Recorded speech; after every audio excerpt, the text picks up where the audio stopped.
has reported Monday its second consecutive day of record new members of COVID-19 cases, adding urgency to efforts to rein in a sudden resurgence of the coronavirus in the Chinese capital.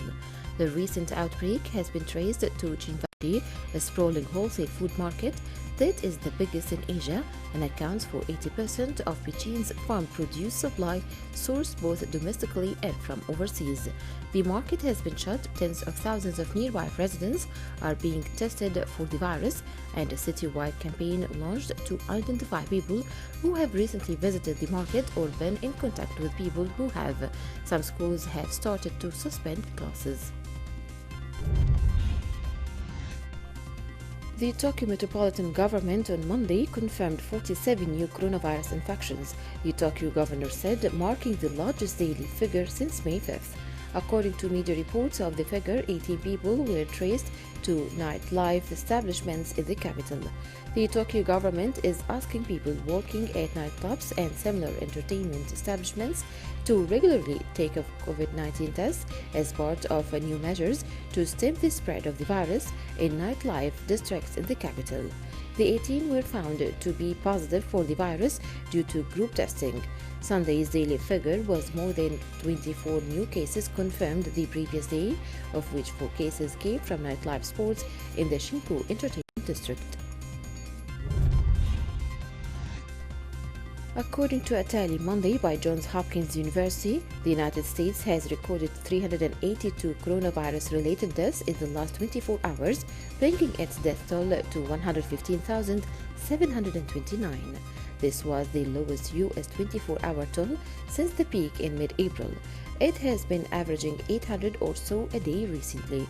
A tracer maintained by the Baltimore-based university showed the world's top economy is by far the hardest hit country in the pandemic, with both the highest number of deaths and the largest number of infections. The number of coronavirus cases has risen to more than 10,000 in the Czech Republic. Health Ministry data showed Monday the country of 10.7 million has 10,024 confirmed cases as the end of Sunday, with 329 deaths and 7,226 recovered. The daily rise in case numbers has been in the range of 31 to 74 over the past 2 weeks. Czech authorities opened their borders to travel from most European Union countries earlier this month, and it has raised the limit of public gatherings to 500 people. European countries eased some border controls on Monday after COVID-19 lockdowns, but Spain's continued closure, a patchwork of restrictions elsewhere, and new ways of working mean pre-pandemic levels of travel are a long way off. The Schengen area of 22 EU countries plus Iceland, Norway and Switzerland operates control-free crossings, but they have been mostly closed for 3 months to all but goods traffic and critical workers. European Home Affairs Commissioner urged Schengen members last week to lift internal border controls by Monday to allow a gradual reopening to other countries from July. After 83 days of coronavirus lockdown, non-essential stores in England reopened their doors on Monday, hoping to get all tills ringing again and start a long road to recovery. These stores have been closed since March 23rd, when Prime Minister Boris Johnson imposed a lockdown to stem the spread of the virus, while outdoor markets and car showrooms reopened on June the 1st. Monday will be the big return to business for retailers. It only applies to England, with stores in Scotland and Wales waiting for guidance from their devolved administrations on when they can resume trading. Non-essential stores in Northern Ireland reopened on Friday. Desperation for a way to keep economies from collapsing under the weight of COVID-19 could mean settling for a vaccine that prevents people from getting really sick or dying, but doesn't stop them from catching the coronavirus. According to Professor Robin Shattuck from Imperial College London, who is leading development of an experiment shot, although a knockout blow against the virus is the ultimate goal, early vaccines may come with limitations on what they can deliver.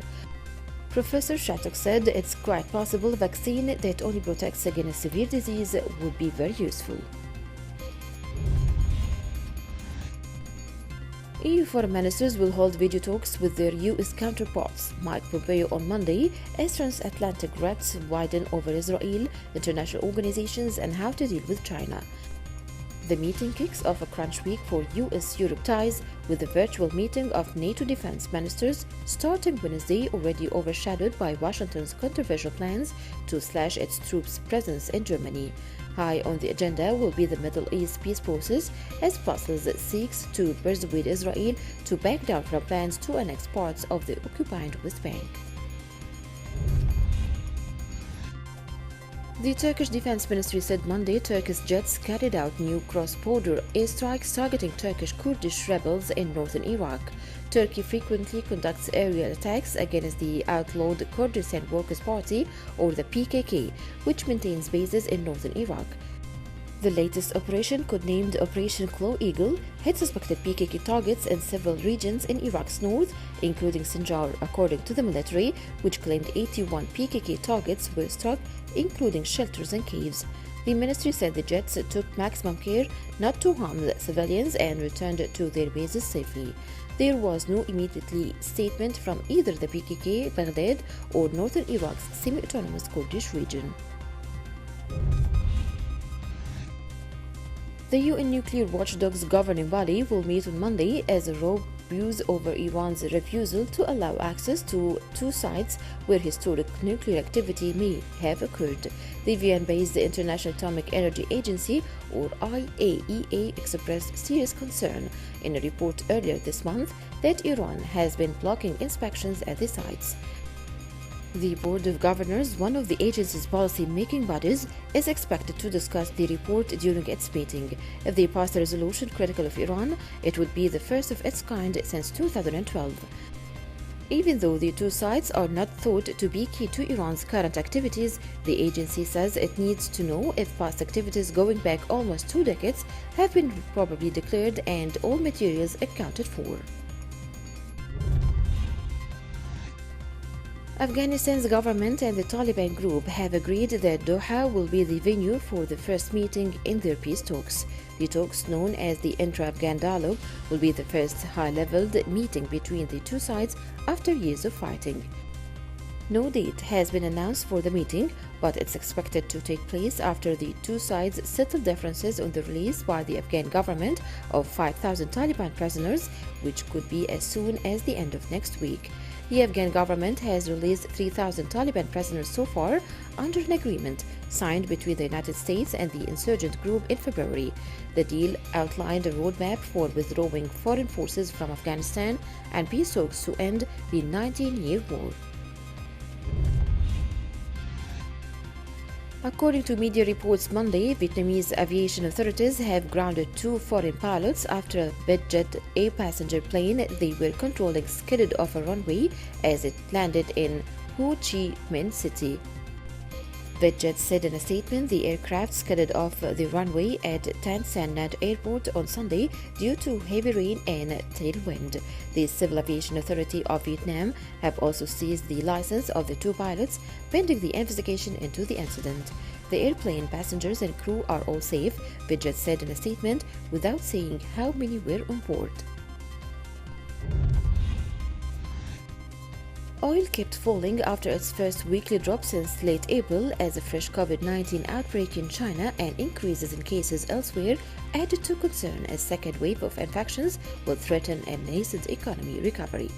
Futures in New York fell to near $35 per barrel after losing 8.3 last week.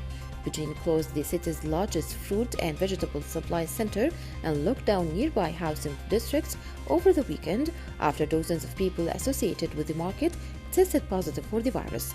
Florida, meanwhile, is among some of U.S. states that are still seeing sharp increases in cases.